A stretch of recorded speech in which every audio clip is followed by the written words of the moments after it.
Welcome to the table, a podcast where we share real stories, struggles, and victories as we walk together in faith. This episode's all about joy, mainly because I've heard the phrase count it all joy roughly 10 times this week. In this season, the to-do lists are long and the days are short. I am filled with excitement for this season, celebrating with my friends and family, but a little too close to the edge of overwhelmed most days. If you're looking for a little encouragement to get you in the celebrating mood, this episode is for you. So pop in your earbuds, grab your wrapping paper and that last present, and join us for this conversation all about joy. Hey, Jenna. Hey. Welcome to the table. Here we are again. Yes. I'm excited to have this conversation. I do feel more nervous this time. For sure. Which is silly because theoretically we've had 3 of these conversations already. Absolutely. But maybe this is like a good nervousness that we have. It's a weighty nervousness and the fact that it matters. Yeah, it does. And I think for the season that we're in, this topic today has really been weighing on my heart this week. We're going to talk about joy. And it is literally a season outside, absolutely freezing cold. It's a busy holiday season as well, but also just all of the different commitments that we have going on. Like, in full transparency, how many basketball games did you go to between Monday and Friday this week? We counted it up. We think there were 8 total. Eight basketball games. And that's not really Monday through Friday because there's no games on Wednesday. Right. Mm-hmm. So in 4 days. In 4 days, your kids played 8 basketball games. That's a lot. It's just a busy time. It is. And as we've talked some this week, something that I've heard you say over and over is count it all joy. It's good. These aren't bad things that we're doing, but they're time consuming and it feels busy and it feels, to me, it feels like I'm jumping from one thing to the next thing and there's not a lot of like deep breath. Right. Time in between. Like, you probably don't have time to have dinner. No. I'm doing my best Yes. to learn to be prepared. It will help if I can be prepared to enjoy the busy seasons, and with it being a holiday season. And every mom has a to-do list that's a mile long right now. And I think in the busyness of that and in looking at all that needs to be done to prepare your home and your heart and your family for a joyous season, a lot of that falls on you, and it can make you overwhelmed. And I don't think that's what the Lord envisioned for us during these busy, blessed seasons.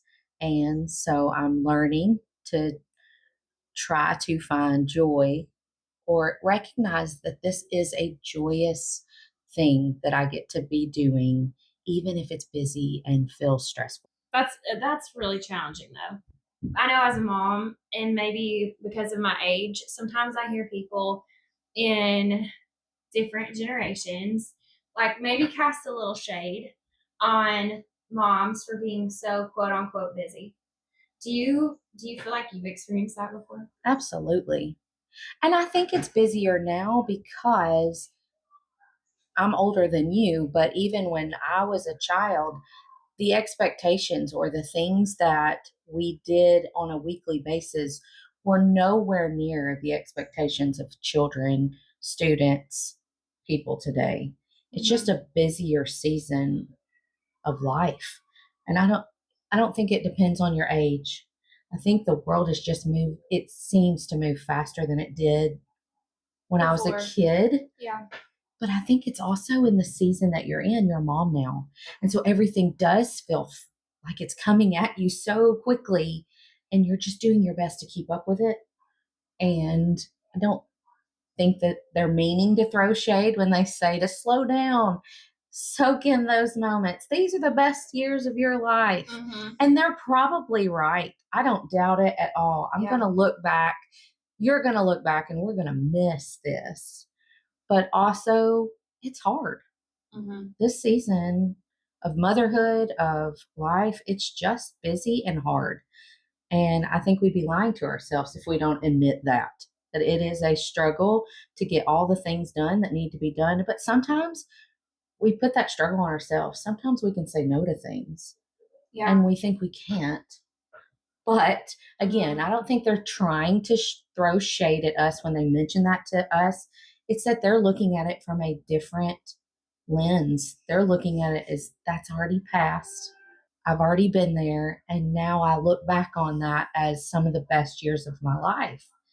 And I think that should almost be an exhortation to us as younger moms or younger women, in that we really should just slow down and enjoy these moments, even if they are hard. Yeah. I think we put a lot of expectations on ourselves. I know I assume that other people have expectations of me, and so then I increase my to-do list as a result of that. Right. And then there really are just things that have to be done. Like, I just have to wash school uniforms this weekend. Yes, it's just a have to do thing. Right. And so how do you, I guess, decide what makes the top of your priority list? I think I have to stop looking at it through my eyes and look at it through the Lord's eyes. I mean, I have to be realistic and say, okay, these are the things that I can accomplish today. But sometimes the Lord throws things in our path that He wants us to do instead. And so you have to leave room for that. Mm-hmm. I want to leave room for that. If the Lord wants something to happen that this to-do list doesn't get done, then I want to follow Him and see what else He has plans, because that His plans are always going to be better than my to-do list. Yeah. Every Amen. time. Yes. So I think for me, in the season of teens and toddlers and everywhere in between, I am learning that uniforms have to be, there are things that have to be done, but there are things that I can let go, or there are things that I can do that I can prepare so that things don't feel as stressful. So for us currently, something simple that I've tried to do, I don't know that it made it any less stressful. I just know that I did it and I feel better that I did it. But when you're going to away games, or when you're in a busy, got to be here, got to be there season, planning ahead in that we don't want to eat out every single night. We have a big family. There are 7 of us. And with there being 7 of us, even going to McDonald's is expensive. Mm-hmm. And so I tried to plan ahead. This is all of my husband. He is the planner. And so I'm trying to learn and do well. But he said it would be better if we could figure out a way not to eat out every night this week. And so I prepped ahead. We made wraps one night. We made grilled chicken another night, and we had them in the bag and they were ready. And I just took my cooler in with me. And it was another homeschool mom whose kids all play sports who mentioned that to me. She said, everybody else can eat out. We don't have to. We have a big family, but we don't have to. And if that is something that helps us, if I have to walk into this every gym with a cooler of drinks and a cooler of food to feed my big family, then that's what I'm going to do. And it made it so much easier. It felt less stressful. Was it less stressful in preparing it all and getting it ready? Not necessarily. No. But when we were there, we could be present in that game and not have to leave and worry about who's going to be hungry and who. It just made things less stressful and more enjoyable. And so I was able to sit there and actually enjoy the game and watch my kids do something that they enjoy doing, rather than thinking, okay, this is how much we're going to spend if we go here, or everyone's going to be hungry when this is over. It was just so much easier to sit there and know that I'd already prepared it. The decision had already been made. It was done. Yeah. And so it eliminated the stress that could have been. Yeah. I think that's a really good, practical thing that you can do. And it may look totally different for everybody else, but that is one thing that is helping me, or helped me this week. This week. We're taking it one day at a time. Absolutely. He gives us grace for the day. That is it. And tomorrow will worry about itself. We are in a different kind of busy season than you are, but this time last year, I was finishing up an incredibly long busy season, and I was just weary and so done. And during that time, there's this verse in John that talks about Jesus. It's John 1:16, and it says, "For from his fullness we have all received grace upon grace." Mm-hmm. And so I get to the point where my to-do list is, 17 items long, and all of them are top priority to me. And it's like, okay, none of them really are top priority anymore because I won't get all those things done, but he gives us grace. And I think this conversation about joy is one of the ways that he does that. Because we were talking earlier about joy, and joy is a fruit of the Spirit. Mm-hmm. It's one of the first couple that are mentioned, love, joy, peace. And the nice thing about the fruit of the Spirit is that there isn't anything I have to do to like drum that up. The Holy Spirit just fills me with those things as I abide and walk in Jesus. So if I can do that one thing, whatever that looks like for me in that moment, if I can just abide, he will give me what I need because he's gracious. And he provides me with the joy to do things that I both love to do and to do things that I do not love to do, like making lunches or doing the dishes, like those tasks that just feel so mundane. He can really give us the joy in those seasons. But I'm circling back to a verse that you've been quoting to me all week. Count it all joy. Count it all joy. Why are you saying that? It just is such an obvious thing that he says in James, or that it's brought to our attention as believers. It's the testing of your faith. To count it all joy, my brothers, when you meet trials of various kinds. That can be anything. Trials of various kinds. For you know that the testing of your faith produces steadfastness. And let steadfastness have its full effect, that you may be perfect and complete, lacking in nothing. I've heard my husband say over and over that joy is not based on circumstances, because joy comes from the Lord. And if I am allowing my circumstances to change my joy, then I'm in the wrong. I am not connected to the Lord. So that when I'm meeting these trials of various kinds, which are testing me, they're testing my faith. And if I can't handle them, or if I can't deal with them well, then I'm not clinging to the Lord.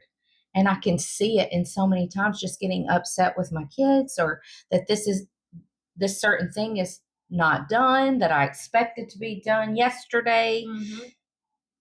Joy is not based on those circumstances. I can count it all joy when I run into things that want to test me. I can count it joy that the Lord has already met the need, and he's already there in that moment, and he's provided everything I need and more, so that I will be perfect and complete when I rest in him and allow him to help me through those moments instead of leaning on my own understanding.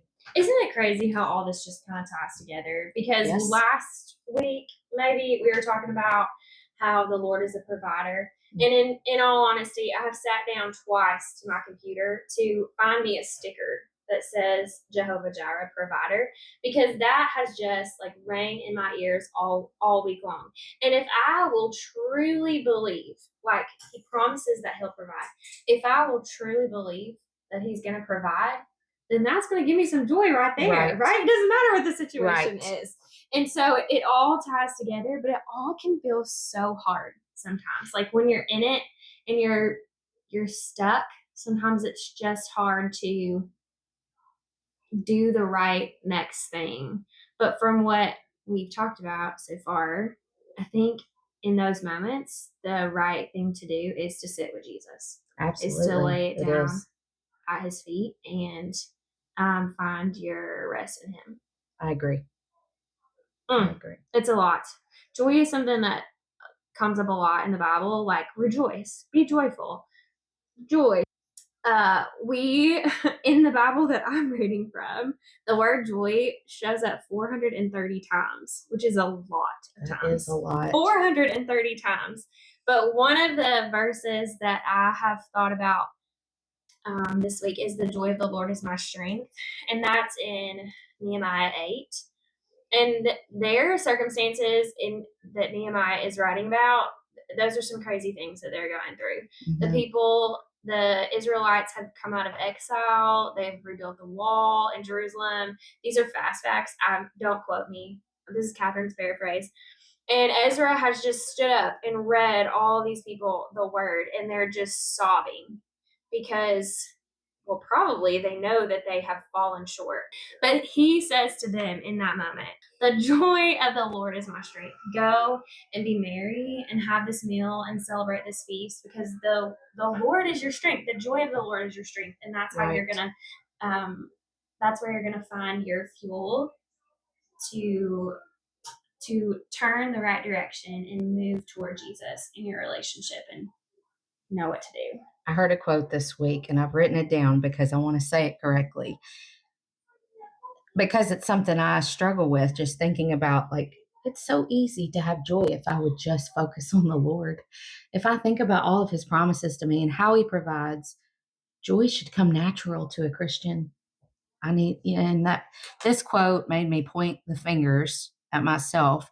It was in a devotional in the prayer section to help me face the hardships of this world with joy and cheer, without fear of what might happen to me.